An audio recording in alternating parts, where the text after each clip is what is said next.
My name is Margaret, but people call me Maggie, and I'm 70 years old. At 2 o'clock in the morning, I learned the cruelest truth a mother can face. I woke to the sound of my daughter-in-law's voice carrying through the wall. Victoria spoke softly, but every word cut like glass. "It's all arranged," she whispered into the phone. "Tomorrow, we'll take her to the nursing home." Daniel agrees. She won't even see it coming. I froze in bed, clutching the blanket as though it could protect me. A rush of heat went through my chest, followed by a cold so deep it made my hands tremble. They were planning to throw me away like unwanted rubbish. My own son, my Daniel, had agreed. I slipped from the bed, heart hammering. Every creak of the floorboards felt like an alarm. I dared not breathe too loud. I opened the drawer of my nightstand and reached for the one thing I always kept close, my purse. Inside it were a few banknotes, some faded photographs, and the old set of keys from the condo I sold years ago. I'd never thrown them away. I don't know why. Perhaps a part of me always feared I'd need them again. I slid my feet into slippers, bare legs shaking, and crept down the hallway. The house I thought was my home suddenly felt like a prison. With one last glance at the stairs where my son slept, I pushed open the back door and escaped into the night. Before my life unraveled, I had a small condo of my own. It wasn't grand, but it was mine. A 2-bedroom place in a modest building where I knew all my neighbors by name. My days had a rhythm. I kept a little balcony garden, with pots of lavender, basil, and marigolds brightening the rail. I'd spend mornings watering them with a chipped blue jug I'd had since the 70s. I knitted in the afternoons, mostly scarves and baby blankets I donated to the local church. On Fridays, I'd join friends at the community hall for bingo. We weren't after big prizes. We went for the laughter, the tea served in paper cups, and the joy of being together. I was content. Then my husband died. We had been married 48 years. His absence hollowed the rooms of that condo. I would reach across the bed in the middle of the night and touch nothing but cold sheets. The silence was unbearable. I wore my wedding ring like armor, twisting it when the grief became too heavy. It was the one thing that made me feel he was still with me, still protecting me somehow. It was during that fragile time that Daniel came. My only son. He stood in my doorway with tears shining in his eyes, his voice breaking as he said, "You can't live here alone, Mom. You're all I have. You're my only family." His words pierced through my sorrow. I thought it was love speaking. I thought he needed me as much as I needed him. He persuaded me to sell the condo. "It'll be easier, safer," he said. "Why keep paying for a place you don't need? Come live with us. We'll take care of each other." I hesitated, but grief and loneliness clouded my judgment. I let him take the deed papers, signing them with a hand that shook from both sorrow and hope. I told myself it was the right decision, that giving up my independence was worth the promise of family closeness. Moving into Daniel and Victoria's house felt, at first, like stepping into warmth. They greeted me with smiles, carried my boxes inside, and told me it was my home now too. I brought my purse, heavy with memories, and inside it I tucked those condo keys. I didn't know why I couldn't let them go. Something inside whispered to keep them. The early days felt like belonging. I helped with the housework, folded laundry, and cooked Sunday roasts just as I had for my husband. Daniel would come home from work, kiss me on the cheek and say, "Smells like home in here." Victoria played along with friendliness, thanking me for dinners, laughing lightly when I fussed about the gravy. We even took photos together. One of Daniel and me smiling in the kitchen made it onto the fridge, held by a cheerful magnet shaped like a sunflower. I would glance at it each morning while making tea, proud that I still had a place in my son's life. But time has a way of peeling back facades. Small things began to shift. I noticed Victoria watching me when I sorted through my mail, her eyes flicking to envelopes as though weighing their worth. Once, she made a passing comment. "It must be nice having a pension come in every month. Steady money, isn't it?" I brushed it off with a smile, thinking little of it. Daniel too began dropping hints I didn't fully grasp. "We should plan for the future, Mom," he'd say while clearing his throat. "You know, in case you ever need more care."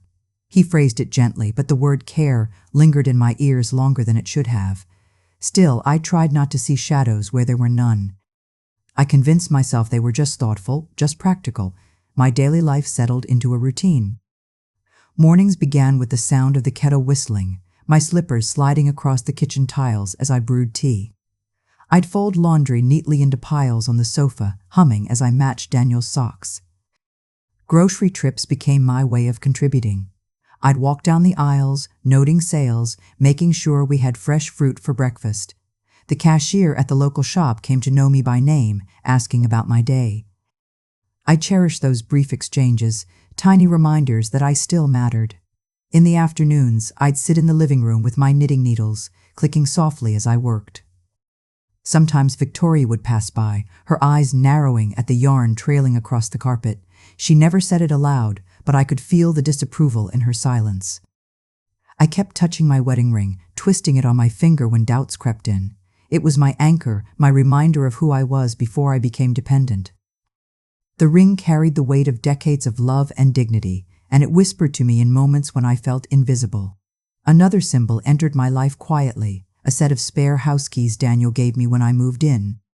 "So you always feel at home here," he'd said, pressing them into my palm. I tucked them into my purse beside my old condo keys. 2 sets of keys, one belonging to a past I had surrendered, the other to a present I trusted too blindly. The photo of Daniel and me on the fridge became my silent reassurance, a daily reminder that I was wanted. I never imagined that one day I would find it gone. At first, exclusion came gently. Guests would visit, and Victoria would suggest with that sweet voice of hers, "Maggie, why don't you rest in your room? You've been on your feet all day."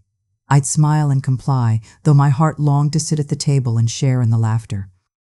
Slowly, the suggestions grew firmer, until resting became a polite command. I ignored the warning signs. I wanted to believe I had found safety in my son's home. I wanted to believe Victoria's remarks about money were nothing more than idle talk. I wanted to believe Daniel's hints about the future came from concern, not calculation. But deep down, I felt the shift. Each grocery trip, each folded shirt, each roast dinner felt less like contribution and more like invisible labor. My presence became background noise. The house that was meant to be mine, too, began to feel less welcoming. The air cooled, the warmth thinned, and without realizing it, I was already being erased. And so, the little symbols of my life, the wedding ring on my finger, the photo on the fridge, the spare keys in my purse, became anchors I clung to. I didn't know then how much they would matter when the truth finally surfaced. The changes came so slowly I almost convinced myself I was imagining them. At first, it was small things like being asked to rest more often.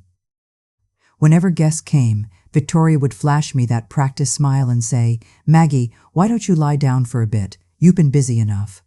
Her words sounded kind on the surface, but the undertone was sharp, decisive.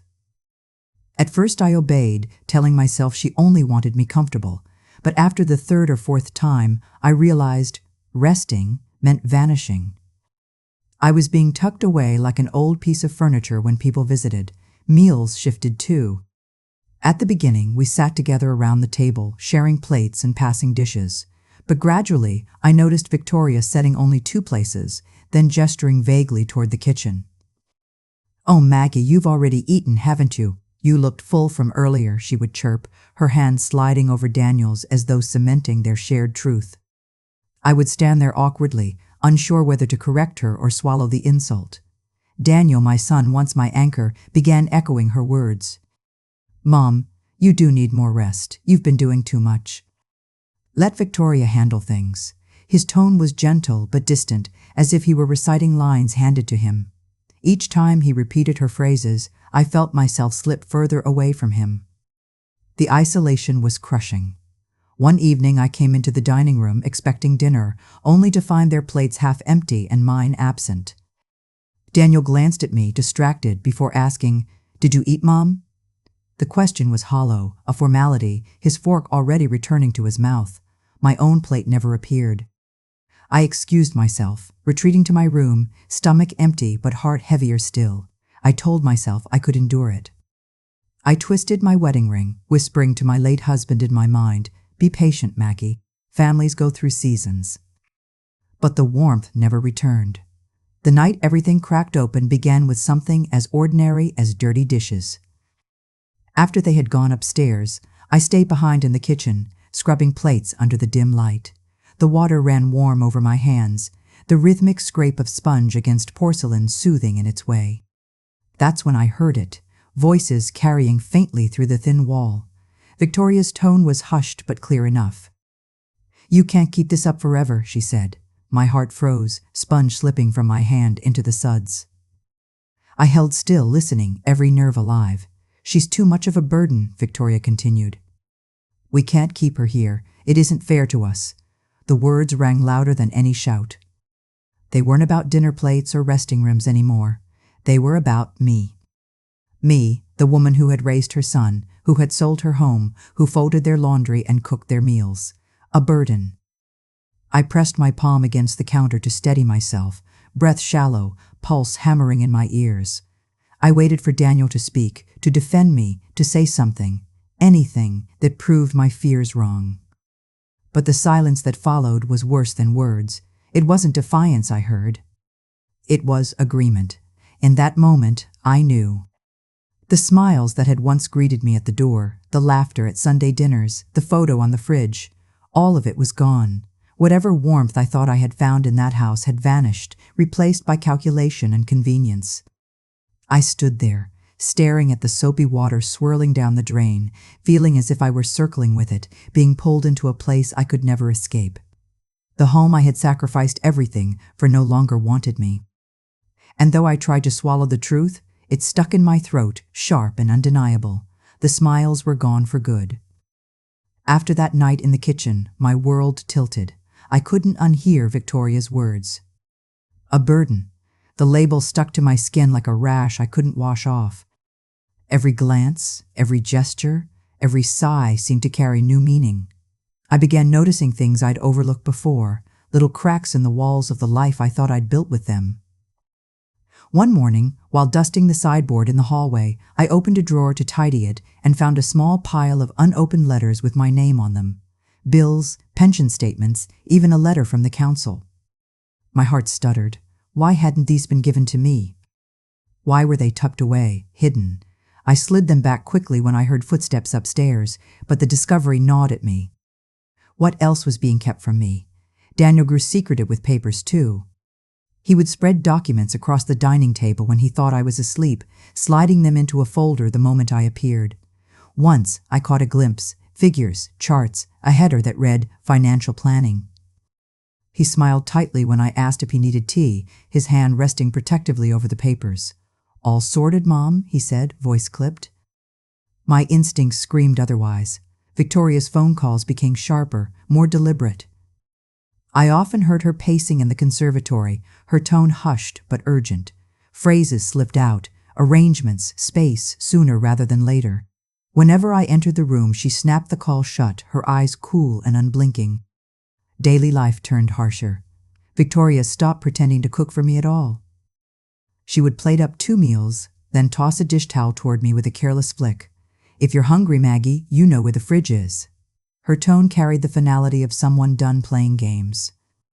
I forced myself to smile, to keep busy, to scrub counters and mop floors, though exhaustion pulled at my bones. She left crumbs on the table, muddy footprints in the hall, knowing I would clean them. I became the silent housemaid in the home I had been promised as my sanctuary. My inner struggle was constant. I wanted desperately to believe Daniel still loved me, that he was caught between loyalty to me and devotion to his wife. I told myself he was tired, distracted, weighed down by work. But then I would remember his silence that night when Victoria called me a burden. No protest. No defense, just absence. Each time the doubts rose, I twisted my wedding ring, the gold worn thin by decades of wear. My late husband's presence seemed to hum through it. "Hold steady, Maggie. You are not worthless." That small act kept me from collapsing under the weight of humiliation. A few times, my strength was bolstered by the outside world. The neighbor across the fence, Mrs. Thompson, would wave when I watered the plants in the morning. Her little dog barked until she scooped it into her arms, calling out, "You're up early again, Maggie. Lovely day, isn't it?" That brief human contact reminded me I still existed beyond those walls. I smiled, waved back, and swallowed the ache of wishing I could walk across the grass and sit with her for tea. The real blow came one afternoon when I took the recycling out. The bin lid stuck, and as I shifted bottles and cardboard to make room, a glossy brochure slipped free. I picked it up, smoothing its folded edge. Maplewood Memory Care Facility. My breath caught. The cover showed an elderly woman smiling beside a nurse, the kind of staged happiness used to disguise confinement. I turned it over in my hands, the words Specialist Dementia Care, Safe Environment glaring up at me. Dementia. They were planning to send me away under a lie. My mind was still sharp, my memory intact. Yet here was evidence that they were already looking at facilities, already deciding my fate.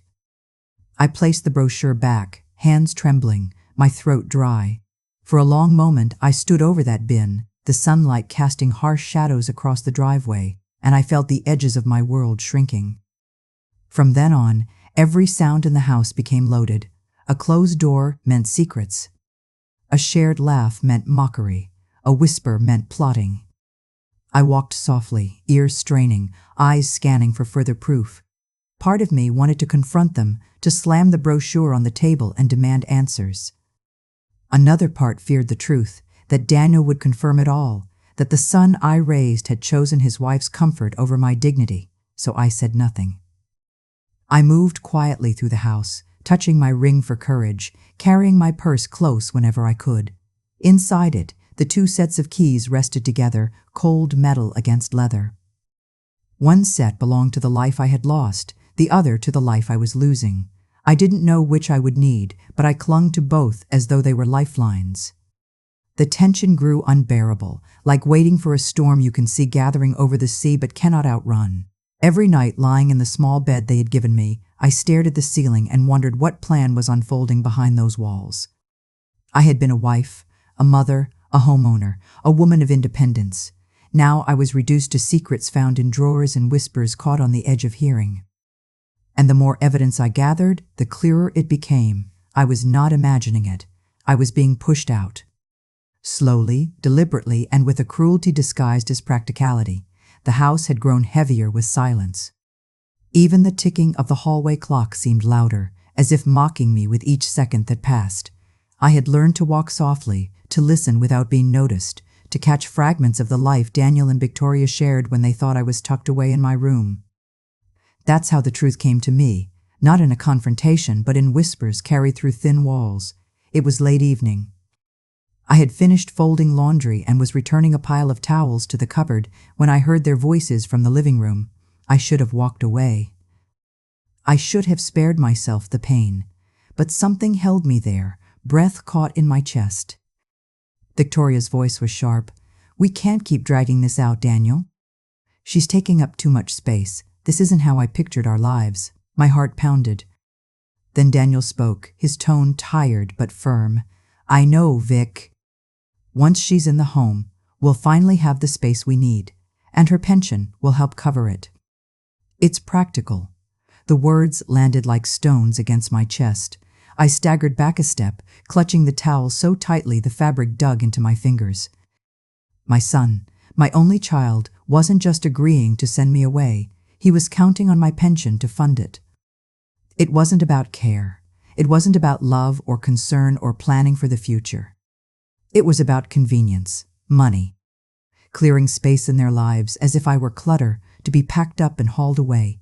I felt stripped bare, like every sacrifice I had ever made for him meant nothing. I had sold my condo, given up my independence, poured my labor into their household, and still I was reduced to numbers on a page and square footage in a house that was never really mine. I pressed my back against the wall, trying to breathe through the crushing weight in my chest.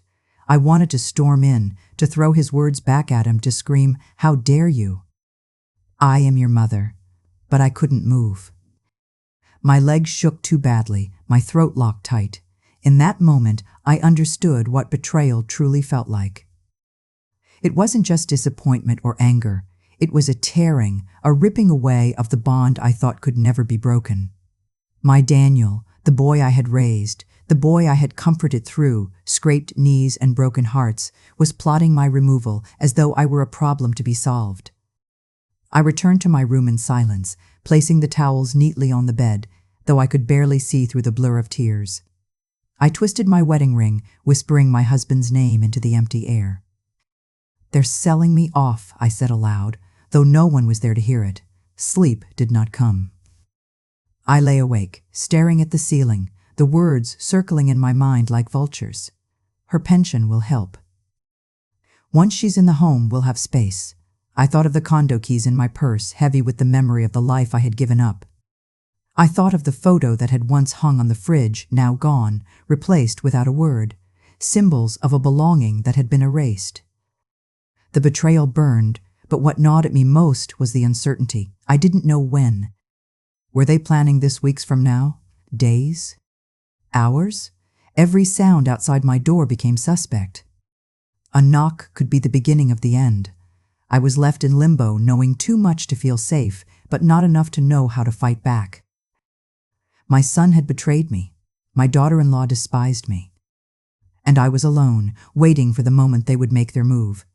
After that night, everything sharpened. The house seemed colder, the walls closer, and the air thicker with unspoken truths. I no longer needed to wonder if my suspicions were justified. They were, and Victoria, emboldened by Daniel's silence, no longer bothered to hide her disdain. One morning, as I sat at the kitchen table with a cup of tea, she leaned against the counter, arms folded, eyes glittering with something cruel. "You should think about what's best for Daniel," she said casually, as though discussing the weather. "Don't you want him to have peace? He works so hard, and this house, it needs to feel like his own." The implication was a blade hidden in soft fabric. "Your presence is stealing his peace." I sipped my tea, though it tasted bitter. "I've only ever wanted Daniel's happiness," I murmured. My voice trembled, but I kept my head high. She gave a thin smile, turned, and left the room. No need to elaborate. The message was clear. My sacrifice would be my absence. Daniel avoided me more and more. When I tried to catch his gaze, his eyes slid away, as though looking at me was too heavy a burden. I cornered him gently one evening, while he sat scrolling through his phone. "Danny," I said softly, the old nickname catching in my throat. "Is this really what you want? For me to be sent away?" He sighed, not unkindly, but with the weary patience of someone explaining something obvious. "It's for your own good, Mom. Those places, they'll take care of you. It's safer." "But I'm not unsafe here," I whispered. Still, he didn't meet my eyes. "It's just easier this way." That word, easier, cut me more deeply than any accusation. I had spent my life choosing the harder path for him, working late shifts, selling my jewelry for his tuition, burying my own grief after his father's death so I could be strong for him. And now, when I needed only a little compassion, he chose ease. The psychological warfare grew sharper. Meals skipped, dishes plated for two. Sometimes I would find leftovers shoved into a container, cold and unappetizing, as if I were some afterthought. Conversation stopped when I entered the room, laughter dissolved into silence. The air turned heavy, thick with what was unsaid. Worse still were the small violations, my belongings shifting, disappearing. A set of knitting needles I had left in the living room was suddenly boxed in the garage. My favorite blanket vanished from the sofa, only to reappear folded among storage things. Bit by bit, the home closed in on me as though the walls themselves conspired to erase my presence. One afternoon, I went to the fridge to pin up a shopping list and froze. The photo, my favorite photo, of Daniel and me at the seaside when he was 12, was gone. In its place was a glossy print of Daniel and Victoria, arms entwined, beaming as if they owned the world. The magnet that had once held us now held them. I stood there for a long time, hand trembling against the fridge door. That photo had been my quiet reassurance, a symbol of belonging, proof that my bond with him still mattered. Its removal wasn't careless, it was deliberate. A rewriting of history, a declaration that I no longer had a place in the story. At night, I would lie awake listening to the creak of footsteps in the hallway, wondering if they were checking to see if I was still there. I touched my wedding ring, my last shield of dignity, and whispered my husband's name into the dark. "They're pushing me out," I told him. Piece by piece, the house, once filled with Sunday roasts and shared laughter, had become a stage where I played the role of an unwanted guest.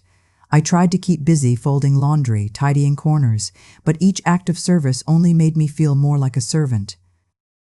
My contributions no longer mattered. My presence was the problem. I caught Victoria watching me once, her lips curved in satisfaction as I scrubbed the sink. She didn't need to say anything. Her triumph was in the silence, in the way I bent to work while she stood free. Daniel, my Daniel, said nothing. He didn't stop her. He didn't notice. Or worse, he noticed and chose not to act. The walls of their home grew tighter, the ground less steady. I began to carry my purse from room to room, the keys inside like anchors, reminders that once I had possessed something of my own. Every jingle of those keys reminded me I had been more than this, that somewhere deep down I still was. But each day my place here shrank further. My voice echoed in empty rooms. My meals went uneaten. My photo disappeared. My son's love dissolved.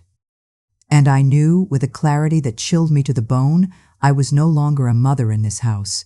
I was a problem to be solved. A shadow to be erased. It was the middle of the night when everything broke. I woke to the faint hum of voices drifting through the wall. At first I thought it was the television, but then I caught the tone, urgent, hushed, deliberate. I slid out of bed and pressed my ear closer. Victoria's voice. Cold, efficient. Tomorrow morning. It's all arranged. The papers are already signed. My heart clenched. Signed? My throat tightened as I listened harder. Yes, she continued. The transport will come early. She won't have time to argue. Daniel agrees. It's for the best. She'll be out before lunch. The room tilted. My knees weakened, and I grabbed the dresser to steady myself. Papers signed. This wasn't a threat, not a plan floating in the future. It was done. They had arranged my exile behind my back. My son had put his name to it. The betrayal landed like a knife between my ribs. All the humiliations, the empty plates, the silences, it had been leading to this moment. I stumbled back to the bed, sat down heavily, and clutched the one object that still grounded me, my purse. I had been keeping it close, almost instinctively, carrying it like a talisman. I pulled it onto my lap now, fumbling with the zipper. Inside, my hand closed around the old set of condo keys. They jingled softly, a sound from another life. My condo, my independence, my safety net, gone because I trusted them. The deed papers I had signed when I sold it flashed in my memory, my signature scrawled beneath promises of family and belonging. How blind I had been. I touched my wedding ring, twisting it slowly. It had always been my reminder that I was once loved, truly loved, by a man who never betrayed me. My husband would have defended me. He would have protected me. And now I stood alone, wearing the last proof that someone once considered me worth everything. My eyes flicked to the fridge in my mind. The missing photo haunted me more than I cared to admit. That empty space where Daniel and I had smiled together at the seaside. It was the quiet proof of what had been erased. I had been replaced, not just in the kitchen, not just in their lives, but in the very story of our family. The truth surged up in me like fire. I had to know. I had to hear it from his mouth. I stood, legs trembling, and padded down the hallway. My slippers made no sound on the wooden floor. Outside their bedroom, I heard a muffled conversation, the tail end of Victoria's call, and then the silence that followed. I lifted my hand and knocked once, lightly, almost too afraid to hear the answer. My voice cracked as I whispered, "Daniel, are you really doing this to me?" The quiet that followed was unbearable. I waited, heart thundering in my chest, hoping, just hoping for him to open the door, to deny it, to tell me it was all some terrible misunderstanding. But the silence stretched on. I knew he was awake. I knew he had heard me. And the fact that he didn't answer, that was my answer. I lowered my hand. My body felt hollow, like someone had scooped out the very center of me. The boy I had raised, the man I had loved with all the fierce, flawed devotion of a mother, had chosen convenience and money over me. He had chosen her plan. Tears burned hot at the corners of my eyes, but I refused to sob. Not here, not now. They would not hear me break. I turned and walked back to my room, every step steady, deliberate. I sat on the edge of the bed, pulled my purse strap over my shoulder, and stood. I looked around the room, at the dresser I had dusted, the curtains I had washed, the small touches I had added to make it feel like mine. None of it belonged to me anymore. The house itself felt hostile now, every shadow watching me, every corner whispering betrayal. I slipped my hand into my purse again, brushing the cold metal of the keys. They weren't for this house. They were relics of a home I had sacrificed for love. But maybe, tonight, they would mean something more. They would remind me I wasn't powerless. I crept through the hallway, avoiding the creaky board by the staircase. Down in the kitchen, the glow of the microwave clock showed 2:07 a.m. I caught my reflection in the darkened window above the sink, hair disheveled, eyes swollen, lips pressed tight with fear. I looked like a criminal about to flee, and that thought crushed me more than anything. How had it come to this, that I was sneaking out of my own son's house like a thief in the night? I tightened my grip on the purse, feeling the comforting curve of my ring against my skin. I wasn't a criminal. I was a woman fighting for her dignity. I unlocked the back door with trembling hands, wincing at the faint click of the latch. The cool night air rushed in, sharp and clean, and I drew it into my lungs like salvation. I stepped outside, slippers brushing the damp grass. The silence of the neighborhood stretched wide around me, empty streets, stars faint above, the hush of a world asleep. Behind me, the house loomed, dark and still, holding the two people who had decided my fate without my consent, my own son among them. I turned my back on it, tears spilling down my cheeks, and walked into the night. Each step felt both terrifying and liberating. My heart raced, but with every stride I felt lighter. I had no plan, no certainty, no place to go, but I had chosen. I had refused to let them erase me quietly. I was Maggie. 70 years old, widow, mother, betrayed, but still here, still alive, still holding on to the only things that mattered, my dignity, my memories, my voice. And as I disappeared into the night, clutching my purse against my chest, I whispered to the darkness, "You won't bury me." Not yet. The night swallowed me whole as I walked away from that house. Each step was heavy with fear, yet laced with a strange defiance. The cool air brushed against my skin, and I pulled my cardigan tighter. My slippers grew damp from the dew, but I didn't stop. I had nowhere certain to go, only the instinct to keep moving. My purse bumped against my hip, its weight strangely comforting. I reached inside, fingers brushing the familiar cold metal of my old condo keys. They had lived in that purse for years, relics of a life I once had. Tonight, they felt like lifelines.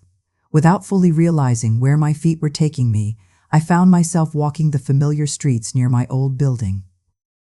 The sight of it stopped me in my tracks. The windows were different, the curtains unfamiliar, but the bricks and the balcony railing still carried echoes of my life. I climbed the steps, heart hammering, and pressed one of the keys into the lock. It didn't turn. Of course not. It wasn't mine anymore. As I stood there, trembling and close to tears, the door across the hall opened. A woman's voice whispered, "Maggie? Is that you?" It was Jean, my old neighbor. She stepped forward in her robe, eyes wide with shock. "What on earth are you doing out here at this hour?" Something inside me cracked, and I broke down. Between sobs, I told her everything. Daniel, Victoria, the plan to send me away. She wrapped an arm around me and led me inside her flat, the warmth of her living room a balm against the cold night. Jean didn't waste a second. She put the kettle on, then picked up the phone. She called her daughter, who worked with social services, and explained the situation. By dawn, I had an appointment with someone who promised to help me access my pension directly, no middle hands. For the first time in years, I felt a flicker of control return to me. The days that followed were a whirlwind. Word spread quickly, as it always does in communities that watch and whisper. The story of what Daniel and Victoria had planned, signing me away for money, traveled through relatives, old friends, and neighbors. The judgment was swift. Calls came in from cousins, even Daniel's own aunt, each voice filled with disbelief and disapproval. How could he do this to his own mother, they asked. Daniel tried to defend himself, but the truth was too ugly to hide. Victoria's mask of charm cracked completely under the weight of scrutiny. Their friends, once eager to visit their shining home, grew distant. Daniel's silence, his refusal to deny the accusations when I confronted him that night, became the evidence no one could ignore. Meanwhile, I worked with social services and a kind solicitor recommended by Jean's daughter. My pension was secured in my own name again. The money that Daniel had quietly redirected was cut off. I filed the necessary papers, not to punish, but to protect myself. And then came the small miracle, a housing association flat, modest but clean, with a window that overlooked a patch of grass and a row of daffodils. When I turned the key in that lock for the first time, I wept. This time the key turned smoothly, and it was mine, entirely mine. I unpacked slowly, my husband's photo on the nightstand, my knitting basket beside the sofa, a small potted plant in the window. Every object carried weight, not because of its value, but because it belonged to me, in a space where no one could erase me. Justice had come, not with drama or shouting, but with quiet truth. Daniel and Victoria lost their power over me, and with it, the respect of those around them. I regained not only my pension and independence, but something far greater, my dignity. I learned to live again, not as a burden, but as a woman with her own life. I joined a local knitting group. I went back to community bingo on Friday nights. I brewed my tea in my own kitchen, folded laundry that was mine alone, and discovered that peace could be simple, ordinary, and profoundly beautiful. Sometimes I still touch my wedding ring, remembering my husband's steady love. I know he would be proud that I didn't surrender, that I fought quietly for the life I deserved. And every time I hear the jingle of keys in my purse, I smile. They remind me of what I lost, yes, but also of what I reclaimed. I may be 70, but I am not finished. I am not disposable. I am Maggie, and I have my own home again. If you've stayed with me until now, you know the hardest truth I've ever spoken aloud. My own son betrayed me.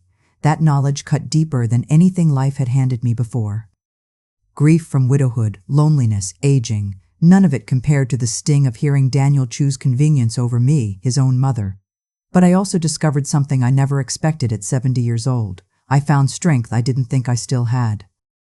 That night when I slipped out into the cold, I felt terrified, small, almost criminal. Yet every step I took away from that house was a step toward reclaiming myself. I had been erased in silence for so long, I'd forgotten what it felt like to belong to myself. If there's one lesson my story leaves behind, it's this: never give up your independence, and never let anyone convince you that you are a burden. We are not burdens. We are women who have lived, loved, and sacrificed. Our voices matter, our choices matter, and our dignity is worth protecting at all costs. Even now, when I touch my husband's wedding ring, I whisper to him that I finally stood up for myself. I didn't let them bury me quietly. I chose to walk into the night rather than let my son and his wife decide my ending. What would you have done in my place? Would you have confronted them face to face, or would you have walked away like I did? Tell me in the comments.